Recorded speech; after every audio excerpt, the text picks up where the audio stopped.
Xabi Alonso es historia en el banquillo del Real Madrid. Ahora le esperarán pues otros clubes, otras responsabilidades, pero esa historia de amor entre Xabi Alonso y el Real Madrid, que cuajó como jugador, es uno de los jugadores más importantes de su reciente historia. Sin embargo, como entrenador ha sido demasiado fugaz.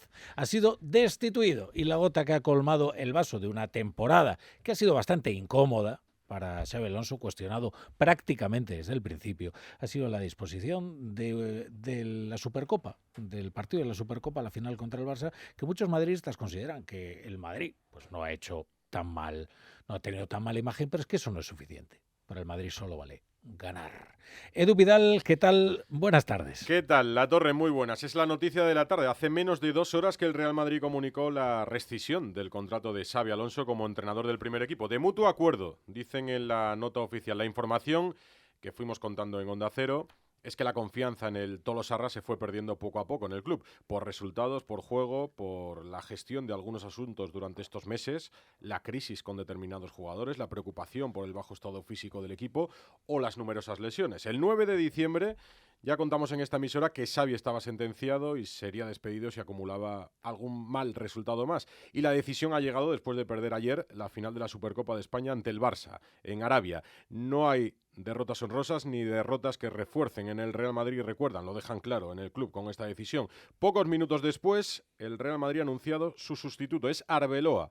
Álvaro Arbeloa, hasta ahora entrenador del Castilla. La cronología es la siguiente: el Real Madrid aterrizó en Barajas a primera hora de esta mañana y en ese viaje y en conversación con dirigentes del club en el avión, entre otros el director general José Ángel Sánchez, han convenido que lo mejor era llegar a un acuerdo de desvinculación. Xavi se mostró descontento con los jugadores, con el juego, con el partido, le vieron triste y se propuso su salida como mejor solución para darle un giro al equipo. Después se concretaron los detalles, se redactó el comunicado y se conoció la decisión. Xavi nunca aceptó la imposición del club, la imposición de Antonio Pintus como preparador del primer equipo, y parece que ha sido uno de los asuntos discrepantes. En el Real Madrid creen que el equipo le ha venido grande a Xavi y que además se rodeó de un equipo de ayudantes quizá demasiado inexperto. Claro. Tampoco sumaron esos determinados desencuentros con jugadores como Vinicius, Valverde o Bellingham. No se ha concretado la duración del contrato de Arbeloa, que mañana entrenará en Valdebebas por primera vez al primer equipo del Real Madrid. Claro, cuando empiezan a trascender ya algunas molestias de los jugadores con el entrenador, es que algo va mal. Y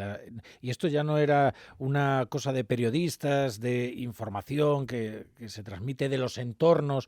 No, es que hemos visto todos a Vinicius profiriendo maldiciones cuando lo sacaron del campo, ¿no? Se da la sensación de que nunca encajó en ese puesto Xabi Alonso, ¿no? Desde hace meses, insisto, creen que se tomó la decisión precipitada de que Xavi dirigiese al equipo después de un éxito en la Bundesliga, pero el Real Madrid es otra cosa. El Real Madrid es complicado en muchos asuntos y esos desencuentros con Vinicius en un clásico, que además el Real Madrid ganó en Liga, o con Valverde por su posición en el campo de lateral por circunstancias en los últimos partidos, o con Bellingham o con Rodrigo Goes, que no ha habido una buena gestión de plantilla, que no ha habido una buena preparación física, que ha habido determinadas lesiones muy numerosas en el primer equipo, sí, y que además se han sumado malos resultados. Por tanto, lo mejor era dejarlo y hoy se ha comunicado la destitución de Xavi. Pues Álvaro Arbeloa, nuevo entrenador del Real Madrid, al menos hasta que termine la temporada, o eso dice, que eso nunca está garantizado, ¿eh?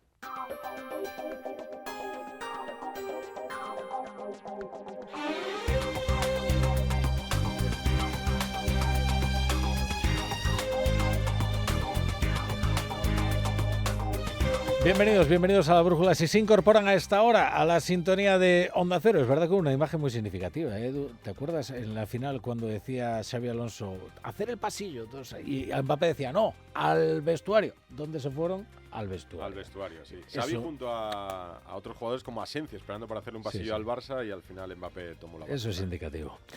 Bueno, gracias, Edu. Luego les ampliamos. Un ratito vuelvo. En la brújula del Radio Estadio a las 8:40. Gobernar sin mayoría parlamentaria es como jugar al billar con una cuerda.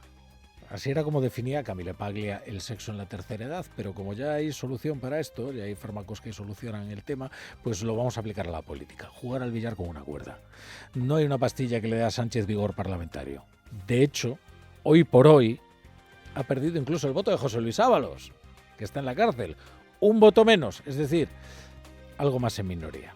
Pedro Sánchez no lidera un gobierno, sino una minoría de bloqueo que le permite evitar la alternancia y los anuncios que no vienen respaldados de los votos necesarios para terminar en el BOE no son información, sino mera propaganda.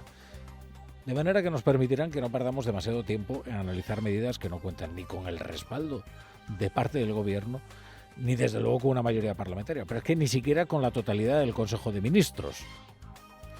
Medidas como esta que ha hecho Pedro Sánchez para tratar de maquillar uno de los grandes fracasos de su mandato. Es que vamos a desplegar un sistema de incentivos para que todos aquellos propietarios y propietarias que renueven sus contratos de alquiler lo hagan sin subir el precio a sus inquilinos.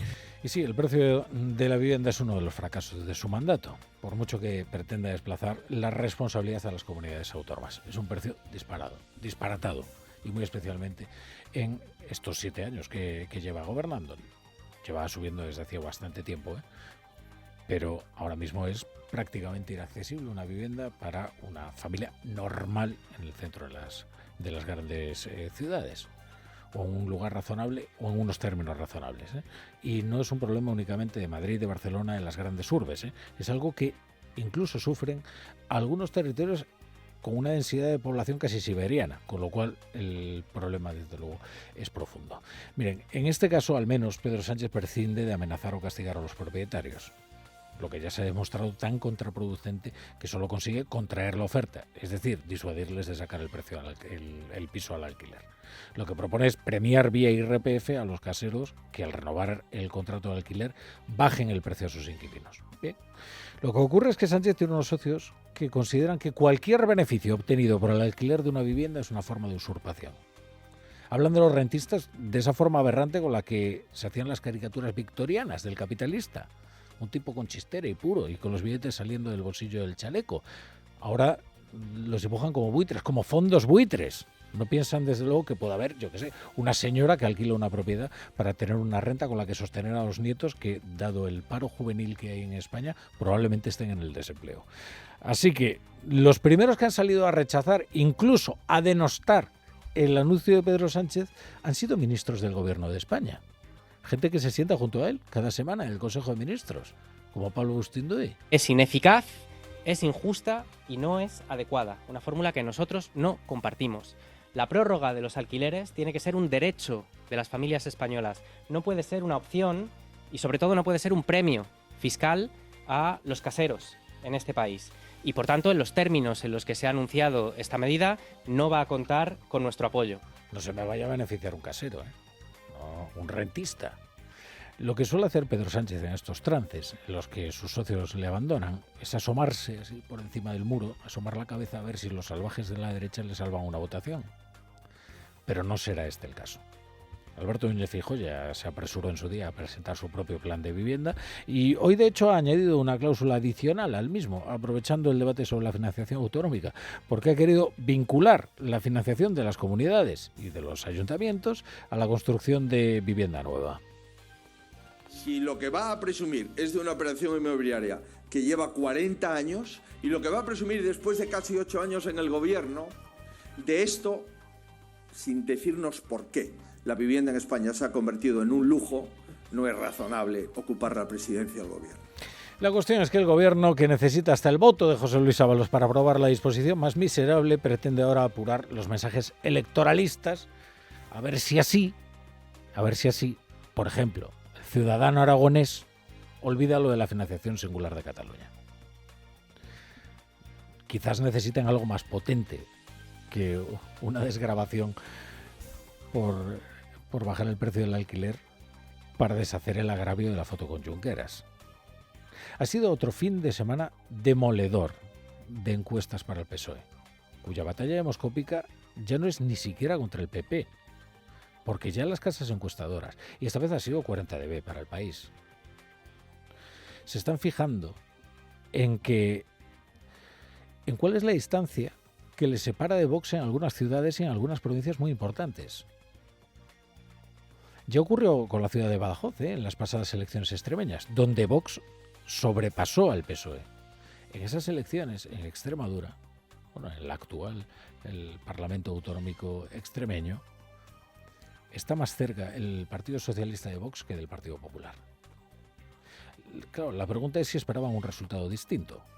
Si para darle unos presupuestos a Salvador Illa, Sánchez se ha retratado en todos los sentidos con Oriol Junqueras y ha permitido que este delincuente condenado anuncie el fin del modelo redistributivo y un blindaje financiero para Cataluña.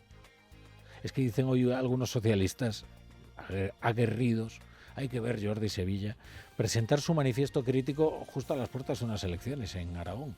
Hombre, primero, después de las de Aragón vendrán las de Castilla y León, y después de las de Castilla y León vendrán las de Andalucía, y después de las de Andalucía, de manera que, ¿cuándo lo van a presentar? Nunca, porque España vive en un permanente ciclo electoral. Segundo, el mayor sabotaje a las elecciones de Aragón es la foto con Oriol Junqueras y el anuncio de la ordinalidad para Cataluña.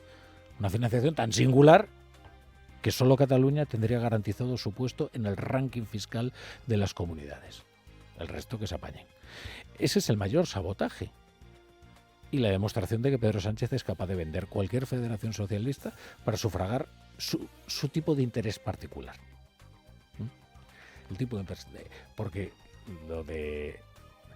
lo de Oriol Junqueras en realidad es para prestarle el apoyo a Salvador Illa necesario para que tenga unos presupuestos y así mantener pues el caudal de votos que llega desde Cataluña. Otras federaciones pues no tienen tanta suerte porque no aportan tantos escaños a la causa de Pedro Sánchez. Así que ya cargado de razones, un manifiesto de un socialista respetado que tuvo cargos de relevancia con Zapatero, como es Jordi Sevilla, que fue ministro, y que hoy advierte de que los partidos no pueden ser sectas dogmáticas en torno a un líder carismático. Promover un debate autocrítico en el seno del PSOE que le permita recuperar la autonomía política que nos pide una mayoría de ciudadanos y superar el callejón sin salida al que la crispación, la política de bloques enfrentados y la dinámica sanchismo-antisanchismo está conduciendo a España. Bueno, es que la dinámica sanchismo-antisanchismo es ahora mismo la que opera, ¿eh? Es el algoritmo, ¿eh? Y tiene razón en esto, desde luego, Jordi Sevilla, al que tachan de inoportuno y cuándo quieren que presente su manifiesto. El manifiesto viene cargado de razones, pero viene algo huérfano de apoyos explícitos, porque si no se ha presentado una lista de firmantes es por una razón principal, porque nadie quiere retratarse, no vaya a ser que se le complique el futuro, porque la militancia del PSOE está fanatizada. Es así, y en eso tiene razón Óscar Puente. Y aquellos que se muestran como resentidos, que así los ha bautizado el propio ministro, que es el castigo de la disidencia, pues ven truncadas sus aspiraciones de heredar, si es que acaso queda algo que heredar. Bueno, y criticar hoy a Sánchez es cargar con el estigma del traidor, con lo cual, para que aparezcan unos pocos, pues mejor que no aparezca ninguno y que quien quiera que se adhiera.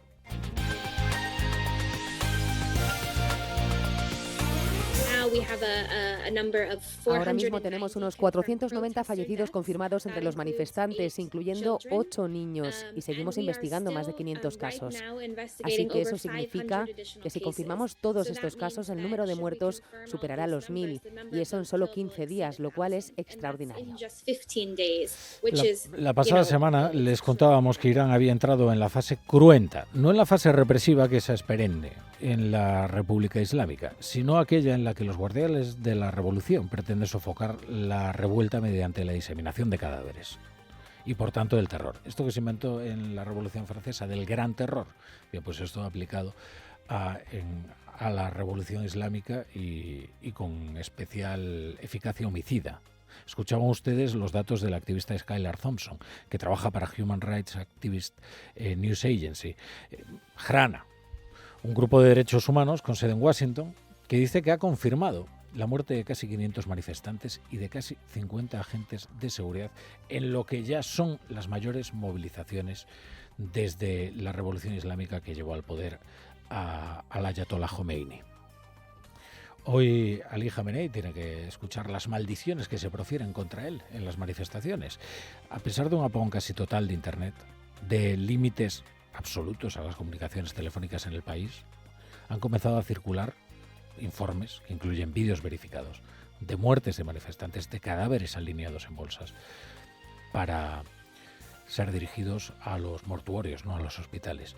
Hoy el régimen ha respondido a la advertencia de Estados Unidos de intervenir. Ahora van a escuchar al ministro de Exteriores de Irán, Seyed Abbas Araqchi, Pero recuerden ustedes lo ocurrido en la pasada guerra de Gaza, donde se demostró que las bravuconadas iraníes no están respaldadas por la fuerza militar necesaria para sostenerlas. El señor Trump, el presidente de Estados Unidos, había dicho que si muere alguien vendrán a intervenirnos. Pero lo importante es que, debido a sus comentarios, elementos que buscaban crear el caos intentaron aumentar el número de muertos, con la esperanza de posiblemente involucrar a Estados Unidos. Pero la situación ha estado bajo control. En Onda Cero, La Brújula, Rafa La Torre.